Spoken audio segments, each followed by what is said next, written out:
Hey guys, My Orchard Videos. How's everyone doing? Well, I just wanted to bring to your guys' attention on new developments and such. I am still uh, more likely will be buying the Kubota KX dash KX 018-4 mini excavator. But I want to show you guys some differences on buying a Chinese machine. I mean, I still love the Chinese mini excavator. I still love it, and I really like to have one. But there's a lot of factors you have to think about when deciding to buy one of these. So the machine we're going to be talking about today is the 2-ton. They call it a high top 18. It's basically, they call it 2-ton, but it's actually a 1.8 ton, or hopefully. So this is the one I was kind of looking at, and I got a price quote from this company I've been from this company I've been talking to back and forth from Alibaba. So here it goes. Anyways, I got sent this receipt here. It's an invoice, and here you have it. So this kind of tells you the breakdown of it, what it's going to cost. Now on the site, they say to you that it's going to cost, $3,000, $3,000 to $4,000 or $5,000, right? But once you start adding on attachments and such and everything else you want, the price goes up from there. But anyways, the actual price is not really, because I could be said messaging the guy and I said, what is the actual price of this machine, And he told me exactly the actual prices, and the actual price is right here. It is $13,900 US. So that's what it costs US, $13,000, $13,900 actual price. So what they do with this machine is of course, the machine has the Kubota diesel in it. The D1105 engine, diesel engine. It's EPA approved. I don't know how many horsepower it is, but it's the hydraulic pump front, the China brand pump, China brand valves. Has an Eaton brand slewing motor. Eaton brand slewing motor. I don't know what the hell that is, but anyways, another Eaton brand drive motor. Eaton's a good brand anyway. Kind of. You can get those pumps anywhere. Has a closed cab, which I want. Hydraulic pilot controls, servo operating system, rubber tracks, 230 millimeter, with broken pipeline system. I don't know what the hell that is. Bucket capacity, 0.06 m something. I don't know what the hell that is, but it is what it is. I also ordered with this machine. I ordered a tilt bucket. It's going to cost me $400 US. Hammer. It's going to cost me $740. And they're going to give me ooh, look at this, free 200 millimeter bucket, free. Engine filter, free. Tow hooks, free. Wow, look at that, I get free stuff. Okay, now this is where the changes get different. So for this machine to come to the port of Montreal, Canada. Now this is on the East Coast. That'd cost $3,450. Okay. Now I would have to arrange to get that sucker shipped to me from there. So you're going to add on another, probably add on another between $3,000 to $5,000 on top of that to ship it from Montreal port to where I am. Okay. And then they say the grand cost is going to cost $18,400. Well, you add on another $4,000 to $5,000 on top of the 18. I mean, you're already at let's see, And 19, 20, look at about $23,000, $24,000, right? So that's it is quite the price. And it says here, oh, packaging, wood case, has some kind of funky marking on it. It tells you where it's going to go. Give you, I really wanted to show you guys this kind of stuff because you really have to know what you're dealing with. Packaging, wood case, port of loading, Qingdao, China, port discharge, Montreal, Canada, loading time, 10 work days after repayment. Repayment, yeah, right. Shipment terms by sea, trade terms, CIF Montreal Port, terms of payment 30%. So you get paid 30%, so it'd be $5,540, $47. Then you got to pay 70% of that. So you basically have to pay a deposit. Your deposit is going to cost you $5,547, and then you got to pay another $12,000. Then you have to pay another another $12,943 before it leaves.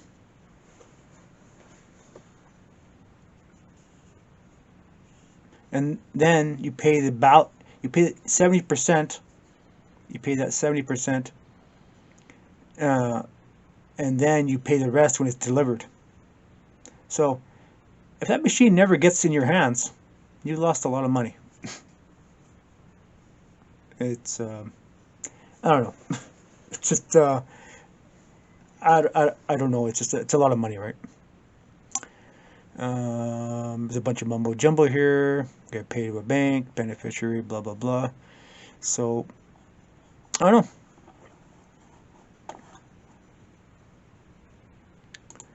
It's pretty interesting. Now I want to show you guys something. Now there's a place down here that's where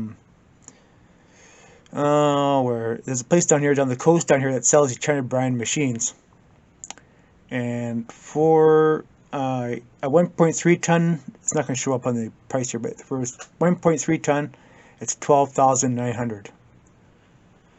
So you can basically see the name there.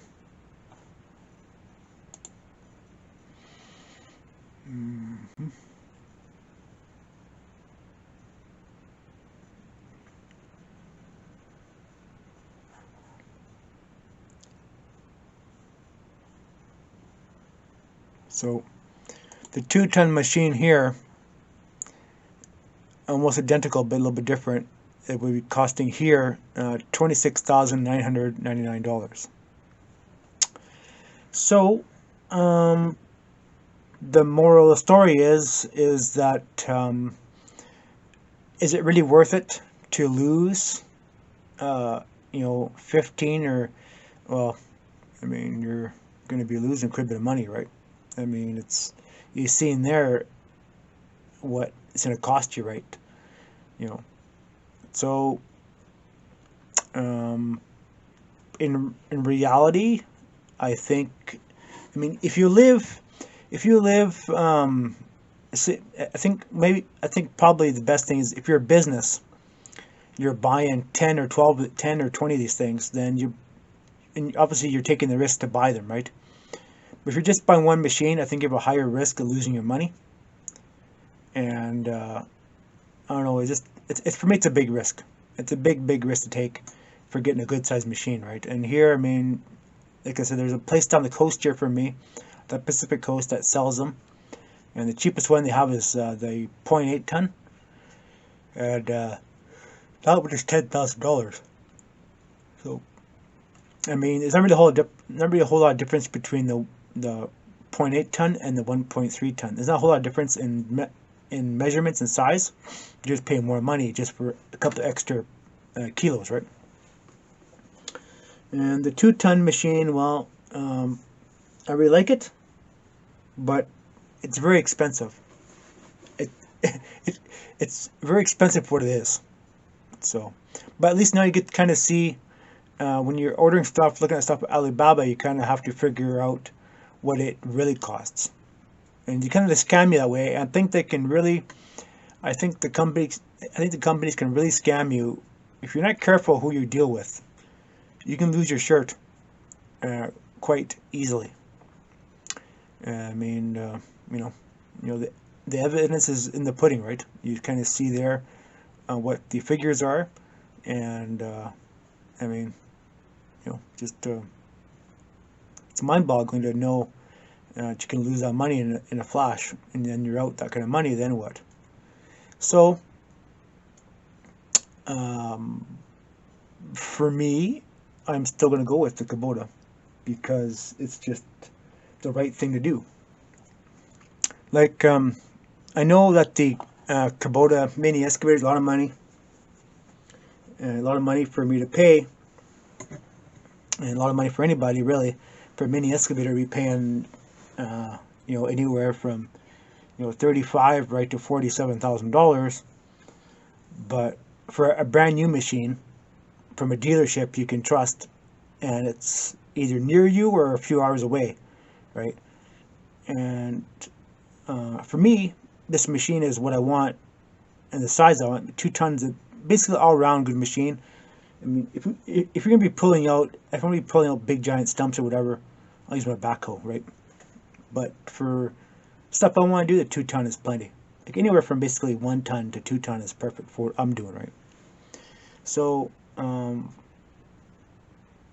thing is, I was really gung-ho about buying the Chinese mini excavator, but there's so many factors in it that kind of bother me, right? And I guess I kind of get OCD about this kind of stuff. Some guys worry about it and some guys don't. Like with me, I kind of worry about parts and labor and stuff. And I know with a name brand machine, a guy can go out to your dealership, wherever you buy it from, right, and get those parts, right?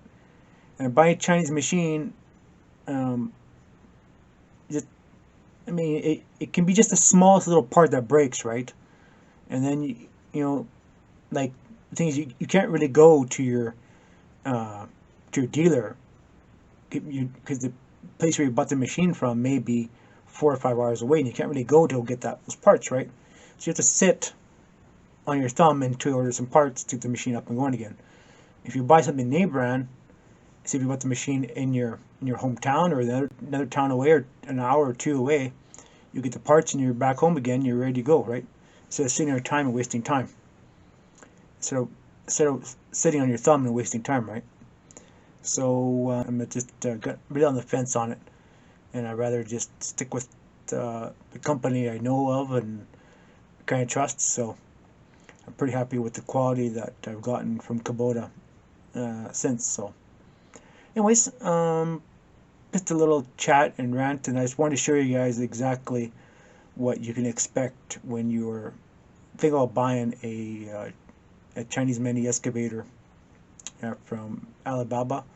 And what they tell you is they say, oh yeah, on the site they say that you can get a machine for $3,000. Well, it really is not the case. You basically look at the real price, and it makes you really wonder what you're going to do. Because, like I said, if you're buying the machine and you're buying the machines in bulk, you save money, but you're not going to save money buying them one at a time. And if you were to live across overseas, like if you live in Canada or US or anywhere away from China, then you'd be paying for fees, paying for docking fees and taxes and all that mumbo jumbo and paperwork up the ding dong. It is not that simple. Some people say it's simple, but it's not. But it is the way it is. Alright guys, I thought to show that to you guys. It's just something that maybe you haven't seen on YouTube much about, talking about how to get these machines. There's people tell you how to get them, but they don't tell you, they really don't show you exactly what the costs are to bring them here. So, I mean, the invoice is half of it. The other half of it is all the paperwork you have to deal with to bring the machines into your country. Into the US or into Canada, it's a hassle. Just things to think about. Alright guys, this is my Richard Videos. And remember to comment, like, and subscribe to my channel. And if you have any questions, feel free to post that comments below. And see you on the next one. Bye for now.